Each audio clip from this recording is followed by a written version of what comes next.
Salam jumpa kembali saudara di dalam sesi firman Tuhan. Tidak terasa sudah 6 bulan kita bersama-sama melalui masa pandemi ini. Dan kita bekerja dari rumah, sekolah dari rumah, dan segala sesuatu dilakukan dari rumah. Rumah menjadi pusat tempat kegiatan kehidupan pada saat ini. Dan dengan demikian, manakala biasanya masing-masing bepergian ke sekolah, ke kantor, itu tidak akan mengganggu banyak hal dan tidak terjadi begitu banyak gesekan-gesekan. Tapi begitu kita lebih sering berkumpul, baik itu suami bertemu dengan istri, anak-anak yang tadinya bersekolah, bisa 8 jam di sekolah, ada yang mungkin lebih. Tapi sekarang mereka harus di rumah dan orang tua harus berinteraksi dengan mereka. Nah, dengan kondisi yang seperti ini, tentu ada interaksi, gesekan terjadi, dan tidak menutup kemungkinan begitu banyak konflik-konflik terjadi di tengah keluarga masing-masing. Sebab itu, meskipun kita belum masuk saat new normal, namun begitu sudah maraknya kita mendengar tentang new normal, kita tetap harus mempersiapkan diri menghadapi semua hal yang terjadi menjadi dampak dari pandemi ini, untuk menghadapi kondisi bagaimana kita boleh beradaptasi dan kehidupan yang baru melewati pandemi virus corona ini. Untuk itu saudara, kita akan bersama-sama mulai memikirkan bagaimana kita ini memiliki kehidupan keluarga di era new normal. Di era yang kita harus beradaptasi dengan kehidupan yang baru. Dan di mana virus ini masih berkeliaran di mana-mana. Dan kita harus tetap menjaga jarak, menjaga segala sesuatunya supaya kita juga saling mempedulikan satu dan yang lain dan tidak saling menularkan satu dan yang lain. Mari kita bersama-sama memikirkan kira-kira dampak apa yang terjadi melalui kondisi kita bersama-sama bekerja dari rumah, segala sesuatu menjadi basisnya adalah rumah. Itu berarti kita bisa menemui dampak bagi keluarga, yaitu terjadinya konflik-konflik, karena begitu banyak tergesek satu dengan yang lain. Dan konflik ini memang tidak bisa dihindarkan, dalam kondisi tidak pandemi pun bisa saja terjadi. Yang paling penting adalah bagaimana kita dapat memiliki skill dalam mengelolanya, keahlian dalam mengelolanya, sehingga konflik ini justru membuat kita benar-benar mencapai tujuan yang utama tadi.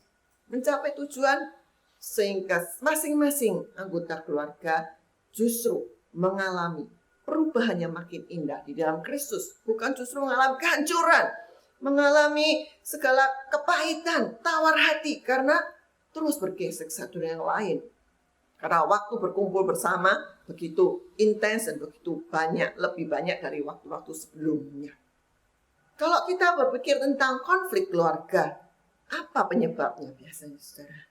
Banyak, ya. Tapi saya hanya mengambil 3 hal di sini dan mungkin hanya bisa membahas mengenai konflik yang terkait dengan krisis komunikasi. Yang lain akan dibahas di sesi ibadah berikutnya. Kalau dikatakan krisis komunikasi, selalu terkait dengan orang-orang yang bersama-sama berkomunikasi, betul? Entah itu suami dengan istri atau orang tua dengan anak.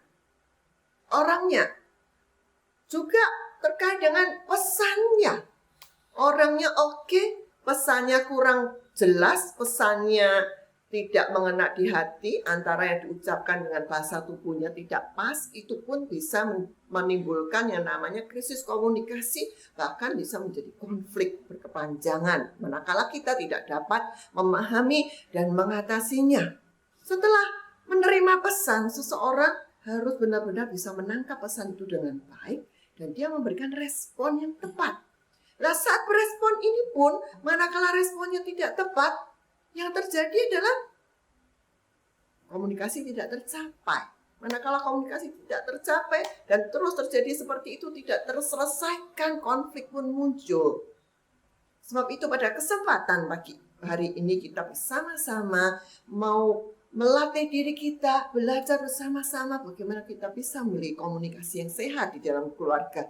Dan kita boleh melihat betapa pentingnya komunikasi itu untuk membangun keluarga yang makin kuat di dalam Kristus. Menghadapi segala kesulitan, memiliki ketangguhan yang dahsyat, sehingga apa yang Tuhan rencanakan buat keluarga menjadi terang, menjadi berkat buat sekeliling, itu boleh benar-benar terjadi. Person, yaitu orang-orangnya. Manakala kita menjadi bagian dari orang yang berkomunikasi tersebut, kita sendiri juga harus benar-benar memikirkan, mengapa setiap kali berbicara saya selalu tidak bisa menangkap dengan baik, atau mungkin saya selalu berespon tidak tepat, sehingga sering tidak bisa nyambung baik dengan pasangan atau dengan anak. Dengan demikian mungkin kita perlu memeriksa kondisi kita. Bisa hambatan itu ada pada diri kita. Mungkin kita penuh dengan kepahitan, sehingga apapun yang kita terima atau kita sampaikan, dalam pemikiran kita menyampaikan netral saja. Ternyata kata-kata kita itu begitu menyakitkan terhadap orang yang mendengar. Nah, kalau kita benar-benar mau memeriksa diri kita, terkadang itu terkait dengan semua hal yang masih tersimpan. Dan mungkin kita memiliki masa lalu atau hal-hal yang belum dapat kita lepaskan untuk mengampuni, sehingga itu membuat kita mengalami hambatan saat berkomunikasi. Baik dalam cara kita menerima, kita mudah sekali tersinggung, mudah sekali salah menangkap pembicaraan, baik anak juga pasangan. Sikap-sikap mungkin dari anak yang dalam tanda kutip, dalam ketidakmengertiannya kadang-kadang seolah-olah kurang hormat, sudah membuat kita marah besar, seolah-olah harga diri kita benar-benar dicampakkan. Dengan demikian, bagaimana kita bisa menolong anak kita bila kita memiliki kondisi seperti itu? Manakala kita menemui bahwa diri kita, entah kita memiliki begitu banyak kepahitan yang belum dibereskan, atau mungkin kita belum pulih dalam gambar diri kita penuh dengan minder, atau mungkin over PD, sehingga orang-orang jadi rasa terlalu berlebihan saat menampilkan keberadaan diri kita, dan itu mungkin tidak nyaman buat orang yang mendengar. Dan kalau kita mengetahui bahwa diri kita memiliki hambatan seperti itu, mari kita mulai datang kepada Tuhan dan berkata, Tuhan, apa ya? Mengapa saya seperti itu? Hal-hal apa yang menjadi saya sulit untuk berkomunikasi? Saat kita benar-benar mau merendahkan diri, kita sangat yakin bahwa Tuhan akan berbicara dan menolong kita memahami hal-hal yang harus kita benahi dalam diri kita. Manakala kita ada kepahitan-kepahitan baik di masa kita dibesarkan terlebih dahulu, waktu kita kecil, kita harus berdamai dengan kondisi itu. Kita harus benar-benar melihat bahwa itu ada campur tangan Tuhan sedang merendah hidup kita, membentuk kita sampai hari ini. Dan kita benar-benar mau mengampuni saat-saat itu, apapun juga kondisi yang pernah menerpa kita di hari-hari itu. Atau mungkin hal yang lain. Bahkan kalau terkait dengan gambar diri kita, itu berarti kita harus juga belajar dari kebenaran firman Tuhan. Bagaimana Tuhan menghargai kita, sehingga orang lain kurang menghargai. Ataukah kita tidak memiliki segala standar-standar yang orang lain punya pun, kita tidak menjadi minder. Orang lain boleh berkata-kata seolah-olah kurang menghargai kita pun, kita tidak menjadi mudah putus asa atau mudah menjadi tersinggung dan menarik diri dari pembicaraan. Tapi kita mulai berkata, ya, aku berharga bukan karena perilaku orang lain, perlakuan orang lain, atau kata-kata orang lain.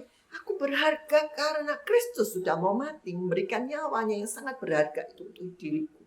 Nyawanya yang sangat mahal itu dia berikan untuk aku. Itu berarti diriku sangat berharga di mata Allah.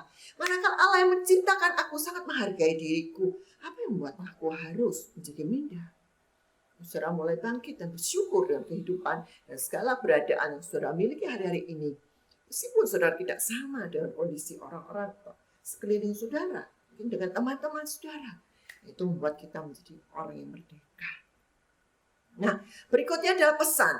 Pesan ini bisa verbal dan juga non-verbal. Dan biasanya pesan verbal sudah diucapkan pun, manakala suami mengatakan, iya, Silahkan. Kalau kamu memang mau seperti itu, silahkan.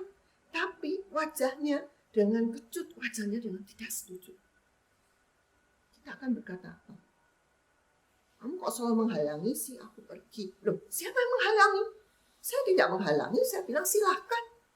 Iya, tapi aku melihat dari bahasa tubuh kamu bahwa kamu tidak setuju. Kan akhirnya terjadi konflik di sana.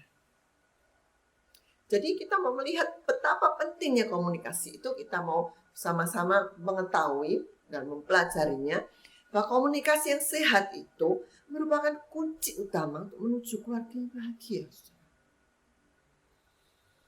Komunikasi yang demikian tidak dapat terjadi begitu saja dalam keluarga. Ya udah. Namun saudara, jangan pernah menyerah untuk terus berlatih, mengevaluasi diri kita juga. Adakah bagian-bagian hidup kita yang mungkin menjadi hambatan untuk kita berkomunikasi di hari yang lalu? Bila ada itu, kita datang pada Tuhan. Kita bermohon, Tuhan, aku mau berubah. Aku mau benar-benar Tuhan mengampuni segala hal yang terjadi di hari-hari yang lalu. Dan aku mensyukuri berbagai hal yang Tuhan sudah lakukan dalam hidupku di hari-hari yang lalu. Dan juga kita akan bersama-sama mengevaluasi adakah pesan-pesan baik secara verbal maupun non-verbal yang kadang-kadang tidak sinkron sehingga menjadikan komunikasi kita menjadi terhambat. Nah, kalau itu ada, kita mau terus belajar bagaimana kita boleh menyampaikan pesan itu dengan baik dan benar dan memberkati orang-orang sekitar kita. Demikian juga di dalam hal kita berespon terhadap semua hal yang kita dengar. Kita dapat menyampaikan sesuatu kata-kata yang justru membangun, kata-kata yang menyejukkan buat orang yang mendengarkannya. Mari kita bersama-sama masuk di dalam doa. Tuhan, terima kasih Kau sudah mengingatkan kami atas segala hal penggunaan lidah kami untuk dapat berkomunikasi dengan tepat. Apapun yang sudah kami lakukan di hari-hari yang lalu, Tuhan, Kau mengampuni kami. Kau akan menolong kami untuk benar-benar mengingat, mengevaluasi diri kami, Tuhan. Hal-hal yang belum berkenan di hadapan-Mu, Kau akan berbicara lebih jauh. Ampuni kami, dan Tuhan akan menolong kami, melatih kami lebih jauh untuk kami boleh melakukan kebenaran firman-Mu. Terpuji nama-Mu di dalam nama Tuhan Yesus Kristus yang beralaskan doa kami. Amin.